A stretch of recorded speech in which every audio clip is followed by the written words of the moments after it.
오늘은 시편 95편 말씀 보겠습니다. 우리 한 절씩 교독하겠습니다. 오라 우리가 여호와께 노래하며 우리의 구원의 반석을 향하여 즐거이 외치자. 우리가 감사함으로 그 앞에 나아가며 시를 지어 즐거이 그를 노래하자. 여호와는 크신 하나님이시요 모든 신들보다 크신 왕이시기 때문이로다. 땅의 깊은 곳이 그의 손 안에 있으며 산들의 높은 곳도 그의 것이로다. 바다도 그의 것이라 그가 만드셨고 육지도 그의 손이 지으셨도다. 오라 우리가 굽혀 경배하며 우리를 지으신 여호와 앞에 무릎을 꿇자. 그는 우리의 하나님이시요 우리는 그가 기르시는 백성이며 그의 손이 돌보시는 양이기 때문이라. 너희가 오늘 그의 음성을 듣거든 너희는 무리바에서와 같이 또 광야의 마사에서 지냈던 날과 같이 너희 마음을 완악하게 하지 말지어다. 그때 너희 조상들이 내가 행한 일을 보고서도 나를 시험하고 조사하였도다. 내가 40년 동안 그 세대로 말미암아 근심하여 이르기를 그들은 마음이 미혹된 백성이라 내 길을 알지 못한다 하였더라. 그러므로 내가 노하여 맹세하기를 그들은 내 안식에 들어오지 못하리라 하였도다. 아멘. 여러분들에게 있어서 하나님은 어떠한 분이신가 좀 생각해 보신 적 있으시죠? 하나님이 어떠한 때는 두려운 하나님으로 느껴질 때도 있고 어떠한 때는 친밀한 하나님으로 느껴질 때도 있습니다. 하나님과의 관계가 어떠한지에 따라서 그 하나님이 어떠한 분인지가 좀 달라지겠죠. 사무엘상 12장에 보면 사무엘이 이제 모든 사명을 마치고 고별 설교하는 그런 내용이 나오는데 거기에서 내가 하나님 앞에 어떠한 삶을 살았는지 그리고 하나님께서 이스라엘 백성들을 어떻게 돌보셨는지에 대한 구체적인 내용들을 길게 서술하는 장면이 나옵니다. 그렇게 왜 하나님이 어떠한 일들을 행하셨는지를 설명했냐면 이스라엘 백성들이 한 가지 요구했던 것이 있었기 때문이죠. 하나님 대신에 다른 왕을 세워달라고 하는 그런 요구가 있었어요. 그런데 사무엘이 얘기하는 것은 이스라엘 백성들에게 행하신 하나님은 신실하신 하나님이셨다는 거죠. 너희를 한 번도 실패로 인도하지 않으시고 너희를 보호하시고 인도하신 그런 하나님이셨는데 그런 하나님을 버리고 그런 하나님 대신 다른 나라의 왕들처럼 우리도 왕을 세워달라고 하는 그런 요구가 있었던 거예요. 그런데 그 하나님께서 이스라엘 백성들의 요구가 그렇게 흡족하지 않으셨던 거죠. 그래서 매일 추수 때 우레와 비를 내리세요. 추수 때 비가 오면 한 해의 모든 열매들이 그 농사가 망쳐지는 거잖아요. 그러니까 자기네들이 계획하고 자기네들이 힘써 애썼던 그 결과물들, 그렇게 살고자 하는 이스라엘 백성들의 마음이 잘못되었다는 것을 이렇게 상징적으로 보여주는 장면이었거든요. 너희의 힘으로 너희의 인생을 일구어내는 것, 그것이 아니고 나의 그런 신실하심, 나의 약속을 붙잡고 믿고 따르는 그런 삶을 살았을 때 내가 너를 먹였고 너를 입혔고 너를 돌봤는데 그런 것들을 다 무시하고 어떻게 너의 힘으로 살고자 하는가. 그런 하나님의 마음이 표현되고 있는 거죠. 그때 이스라엘 백성들이 비로소 자기들의 잘못에 대해서 인정을 하는 내용들이 나와요. 하나님, 저희가 잘못했습니다. 저희가 그렇게 하는 것이 아니었는데 잘못했습니다라고 그렇게 고백을 하는데 하나님 앞에 그런 고백을 하고 용서를 구하고 도움을 구할 때는 당신의 하나님이 아니고 나의 하나님 이렇게 고백해야 되잖아요. 그런데 이스라엘 백성들이 어떻게 요청을 하냐면 사무엘에게 기도를 요청을 해요. 그러면서 당신의 하나님께 기도하라고, 기도해달라고 요청을 하는 거죠. 그러니까 이스라엘 백성들에게 있어서 하나님은 나의 하나님이 아니었던 거예요. 두렵고 낯선, 어색한 하나님으로 여겼던 거죠. 왜 그랬을까요? 하나님 앞에 범죄했기 때문에. 하나님과의 친밀한 관계가 없었기 때문에 나의 하나님이 아니고 당신의 하나님, 당신의 하나님께 우리를 좀 죽지 않게 해달라고 도와달라고 그렇게 요청하는 내용이 나와요. 여러분들에게 있어서 하나님은 어떠한 분이신가? 또 나에게 있어서 하나님은 어떠한 분이신가? 그런 묵상들이 오늘 본문 안에서 좀 있었으면 좋겠어요. 오늘부터 마지막 31일까지 이제 시편을 묵상하게 되는데 95편부터 이제 100편까지가 하나의 모음집처럼 이렇게 구성이 되어 있거든요. 그 내용을 이제 보면 하나님의 우주적인 통치에 대한 내용들이 나와요. 하나님은 이 세상을 창조하신 그런 하나님, 이 세상을 다스리시는 하나님이시다 라는 것을 얘기하면서 그런 높으신 하나님, 천지를 창조하신 그 하나님께서 나와 상관없는 하나님이 아니라 나와 깊이 관계를 맺고 있는 우리의 하나님, 나의 하나님이라는 사실을 이제 밝히면서 우리가 그분을 왜 의지해야 되는가, 왜 신뢰할 수밖에 없는가에 대한 내용들이 나오죠. 그래서 95장 7절에 보면 우리의 하나님, 또 우리는 그가 기르시는 백성, 또 우리는 그의 돌보시는 양이다 라는 표현이 5편에 나오고요. 그리고 100편에 보면 3절에 보면 거기서도 마찬가지로 우리의 하나님, 우리는 그의 백성이고 그의 기르시는 양이다. 이걸 반복하고 있어요. 그러니까 앞뒤로 이렇게 감싸고 있는 거죠. 우주적인 통치를 이루시는 그 크신 하나님께서 멀리 계신 낯선 하나님이 아니고 우리의 하나님이 되신다는 거예요. 나의 하나님, 나를 돌보시고 나를 기르시는 나의 목자 되신 하나님을 이렇게 얘기하면서 그분은 나의 친밀하신 하나님이다.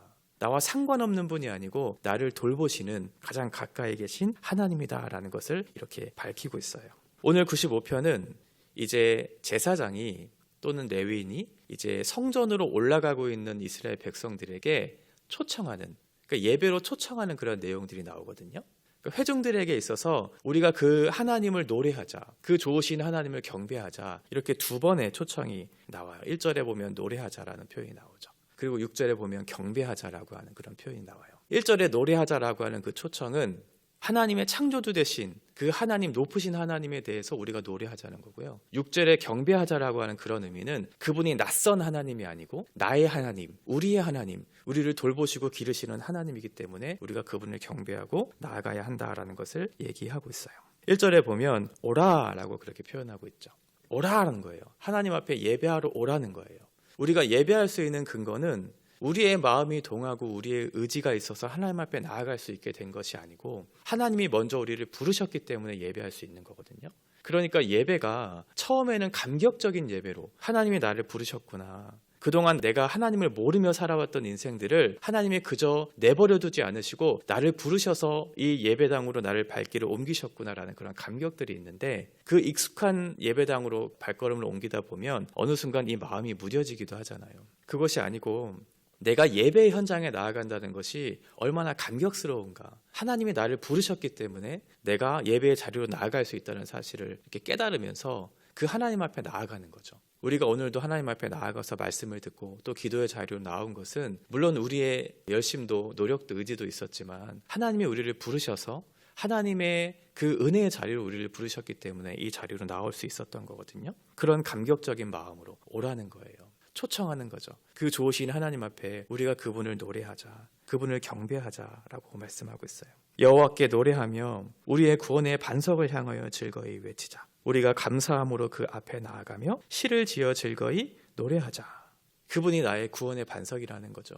나의 피해야 할 피난처, 내가 소망할 요새와 같은 방패와 같은 그런 분이 나의 하나님이라는 그런 사실을 깨달았기 때문에 우리가 노래할 수 있다, 이렇게 얘기하고 있어요. 요즘 제가 묵상하는 건 딱 하나인데, 인생을 살면 살수록 짧은 인생을 살았지만 소망할 것이 없다라는 것을 발견하게 된다는 거예요. 내가 소망할 수 있는 유일한 것은 나의 하나님이구나.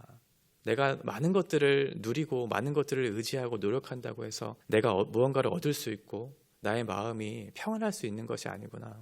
유일한 소망이신 그 하나님이 나의 하나님이어서 참 다행이다라는 그런 묵상들을 계속 하고 있는데, 오늘 말씀과 이게 매치가 되고 있는 것 같아요. 그분이 나의 하나님이어서 참 다행이다. 그분이 나의 방패가 되시고 나의 요새가 되시고 나의 반석이 되셔서 내가 피할 곳이 있어서 참 다행이다 라는 그런 생각을 많이 하게 되거든요. 이렇게 나의 반석이신 그 하나님께서 나의 소망 되시는 이유가 있는데, 그것이 뭐냐면 그분은 이 세상을 통치하시는 전능자라는 사실이에요. 이 우주 만물을 창조하실 뿐만 아니라 통치하시는 그 하나님이 나의 하나님이기 때문에 우리가 찬양할 수 있고 노래할 수 있다는 사실을 3절부터 얘기하고 있거든요. 3절에서는 왜냐하면이라고 하는 그 접속사가 포함되어 있어요. 우리가 그 하나님을 노래할 수 있는 이유가 있는데, 그 이유가 뭐냐면 그분은 크신 하나님이기 때문이다라는 거예요. 다른 모든 신들보다 크신 왕이기 때문이다라고 말씀하고 있죠. 이건 상대적으로 하나님이 더 높은, 상대적으로 더 큰 그런 하나님이라고 하는 그런 사실을 얘기하고 있는 것은 아니고, 우리가 이해하기 쉽게 모든 신들보다 더 크신 왕이라고 얘기하고 있죠. 절대자거든요. 누구와도 비교할 수 없는 유일한 존재, 그분이 우리의 하나님, 나의 하나님이 되었기 때문에 우리가 그분을 노래하자, 이렇게 요청하고 있는 거죠. 그러면서 땅의 깊은 곳, 그리고 산들의 높은 곳, 바다와 육지까지 통치하시는 하나님. 당시의 사람들은 어떤 지역이나 민족에 각각의 신들이 있다고 이렇게 생각을 했어요. 그래서 땅의 깊은 곳에 통치하는 그런 신이 있다고 믿었던 거죠. 여기는 이제 죽음의 신, 이런 신들이 지배하는 곳이라고 생각을 했던 거예요. 그런데 그게 아니고 모든 신들보다 더 뛰어난 하나님, 유일하신 하나님을 얘기하면서 그분이 땅의 깊은 곳도 통치하실 뿐만 아니라 산의 높은 곳, 산의 높은 것은 인간이 감히 이렇게 올라갈 수 없는 하나의 영역이라고 생각을 해서 신들이 존재하는 그런 곳이라고 여겼거든요. 그런데 그것도 어떤 다른 신들이 존재하는 것이 아니라 하나님의 통치의 영역 안에 있다는 거예요. 바다는 혼돈이 있는 악의 세력이 지배하는 그런 곳, 그것이 아니고 그것도 하나님의 통치 영역에 있다. 육신은 인간들이 사는 그런 곳이잖아요. 그러니까 사람들이 생각하는 그런 어떤 각각의 지역에 어떤 신들이 있는 것이 아니고 땅의 깊은 곳이나 산의 높은 곳이나 바다나 육지나 어느 곳 하나 하나님의 통치 영역이 이루어지지 않는 곳이 없다. 그분이 나의 하나님이다. 그분이 나의 하나님이기 때문에 우리가 노래하는 것이 마땅하다라는 것을 먼저 얘기하면서 초청하고 있죠. 그러면서 두 번째 초청의 내용이 6절부터 나오고 있는데, 오라 우리가 굽혀 경배하며 우리를 지으신 여호와 앞에 무릎을 꿇자. 그는 우리의 하나님이시요 우리는 그가 기르시는 백성이며 그의 손이 돌보시는 양이기 때문이라. 너희가 오늘 그의 음성을 듣거든. 무릎을 꿇고 우리의 하나님께 경배하자, 이렇게 얘기하고 있죠. 당신의 하나님이 아니고요, 우리의 하나님이에요. 그 높으신 창조의 능력을 갖고 계신 그분이 멀리 계신 하나님이 아니고요, 우리의 하나님이에요. 나의 하나님, 나를 돌보시는 분, 나를 기르시는 분, 가장 가까이서 우리의 목자 되어주시는 그런 하나님이라는 거죠. 얼마나 감사한지 몰라요. 그리고 얼마나 다행인지 몰라요. 그분이 나의 목자 되어주셔서 참으로 다행이다라는 생각이 들어요. 양들은 스스로 살아갈 수 없잖아요. 시력이 좋지 않고 스스로를 보호할 수 없고 공격할 어떤 무기도 없고, 그런 양들에게 있어서 목자는 절대적인 존재거든요. 목자가 없으면 굶어 죽거나 사나운 짐승들에게 잡혀 먹을 수밖에 없는, 그러니까 죽을 수밖에 없어요. 그런 양과 같은 우리들을 하나님께서 구원해 주셨죠. 그리고 돌보시고 기르시는 그런 분이세요. 그런 하나님을 배반하고 너희 스스로 살지 말라는 거잖아요. 그런데 양들은 지독하게 고집이 세거든요. 실력도 없고 능력도 없는데 고집이 너무 세서 그 음성을 듣기를 싫어해요. 내 마음대로 하고 싶은 마음이 이제 있죠. 우리들처럼. 우리도 연약한 존재인지를 알지만 내 욕망대로 살고 싶은 마음들이 있잖아요. 하나님이 크시다는 사실도 알고 그분이 나의 목자 되어주신다는 사실도 알지만, 그리고 그분 안에 있을 때 가장 안전하다는 사실도 알고 있는데 내 마음의 욕망은 자꾸만 내 의지를 따라서 살고 싶은 마음들이 있어요. 하나님, 저 그거 알아요. 하나님이 전능하시다는 사실 저도 알아요. 그분을 의지해야 된다는 것도 알아요. 그런데 잠시만 내 마음대로 할게요. 이 마음들이 우리 마음 가운데 강하죠. 그래서 하나님 앞에 눈을 가리우고 하나님 없는 것처럼 하루를 살 때가 있잖아요. 순간순간을 내 형편에 따라서, 내 마음의 정함에 따라서 결정하고 이것이 맞다고 옳다고 여기면서 하나님 없는 것처럼 살아가는 우리들의 모습도 있잖아요. 음성을 거부하는 거죠. 그런데 그렇게 살지 말라고 얘기해요. 오늘 그 음성을 듣거든, 그의 음성을 듣거든. 말씀을 들었으면 즉각적인 순종을 요구하고 있거든요. 그의 음성을 듣거든 순종하라는 거예요. 너의 과거의 조상들처럼 행하지 말라고 8절 이하에 쭉 얘기하고 있죠. 하나님은 애굽에서부터 인도해내신, 그 광야길에서 먹이신, 가나안 땅을 약속하신 그런 하나님이라는 사실을 밝혀주면서 과거의 출애굽 1세대들의 실수를 반복하지 말라. 나를 시험하지도 말고 나를 의심하지도 말라고 얘기해요. 8절에 보면 너희는 무리바에서와 같이 또 광야의 마사에서 지냈던 날과 같이 너의 마음을 완악하게 하지 말지어다. 그때 너의 조상들이 내가 행한 일을 보고서도 나를 시험하고 조사하였다. 무리바, 마사, 광야 길을 걸어가는 중에 음식이 없고 마실 물이 없으니까 이스라엘 백성들이 원망하잖아요. 그죠? 모세를 원망하죠. 그 모세에 대한 원망은 결국 하나님에 대한 원망을 얘기하는 거거든요. 왜 우리를 구원해서, 왜 애굽으로 우리를 구원해서 이 광야와 같은 힘든 길을 살게 하냐면서 그렇게 원망하죠. 그러면서 우리가 애굽으로 돌아가기를 바랍니다 라고까지 그렇게 얘기해요. 분명히 하나님께서는 그 홍해의 기적을 보이셨고 광야에서 만나와 메추라기를 통해서 내가 너를 기르고 내가 너를 돌보는 하나님이라는 사실을 분명히 밝혀주셨어요. 40년 동안, 무려 40년 동안 하나님의 일하심을 보았죠. 그럼에도 불구하고 이스라엘 백성들은 계속해서 하나님을 시험하고 하나님을 의심하는 일들을 버리지를 않았어요. 그래서 하나님께서는 그 40년 동안의 그 일을 보면서 징계를 내리셨죠. 하나님 근심하셨어요. 하나님이 근심하셨다는 건 진노하셨다는 거거든요. 이 근심이 진노라고 하는 말이에요. 그러니까 하나님이 이스라엘 백성들의 그 마음을 보면서 안타까운 마음도 있었겠지만 왜 나를 신뢰하지 못하느냐는 거예요. 내가 수많은 기적들을 보였고 내가 너를 입혔고 너를 돌봤는데 왜 나를 신뢰하지 못하고 왜 원망하고 불평하고 시험하고 의심하면서 나를 따르지 못하느냐고. 그렇게 하지 말라고 지금 얘기하는 거잖아요. 이스라엘 백성들 출애굽 1세대들은 그 하나님의 전능하심과 하나님의 도움의 손길, 그 친밀한 하나님을 경험했음에도 불구하고 결국은 20세 이상 된 모든 사람들이 여호수아과 갈렙을 제외하고는 가나안 땅으로 들어가지 못했죠. 약속의 땅. 참된 안식이 있는 그 땅으로 들어가지를 못했어요. 그러니까 그 이스라엘 백성들과 같은 똑같은 실수를 하지 말라고.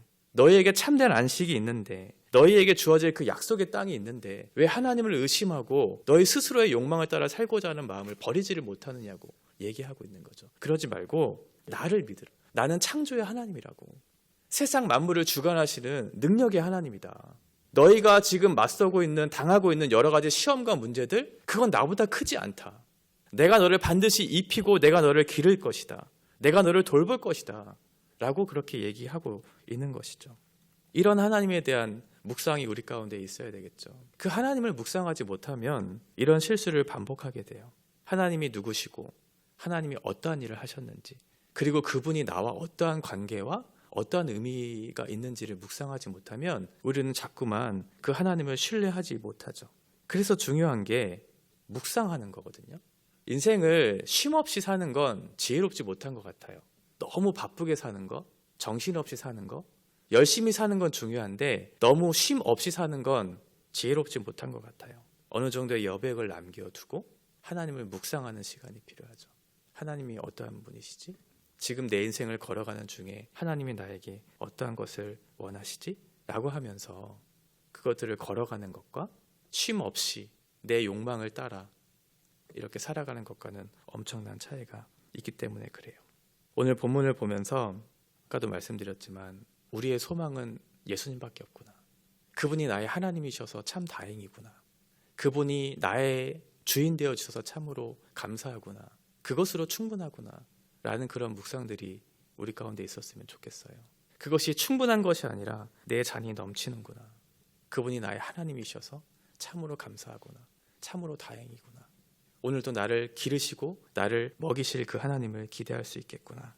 그런 마음이 우리 가운데 있었으면 좋겠습니다. 단순히 그 하나님을 추상적인 하나님으로 여기지 말고 눈을 들어 이 천지를 창조하신 그 하나님, 그분께서 오늘도 이 세상을 아름답게 다뤄내실 것과 그분이 상관없는 하나님이 아니시고 나의 인생을 친밀하게 이렇게 간섭하시고 돌보시는 그 하나님이라는 사실을 기억한다면 여러 가지 문제와 두려움과 걱정이 있을지라도 그 가운데 담대함이 주어질 것이고 하나님께서 주시는 참된 안식과 평안으로 또 감사와 기쁨으로 주님을 노래하고 경배할 수 있을 것이라고 생각합니다. 오늘 우리 하나님을 깊이 묵상하는 하루가 되시고 그 속에서 참된 만족과 기쁨과 감사와 평안이 있는 그런 은혜가 있는 하루가 되시기를 바랍니다.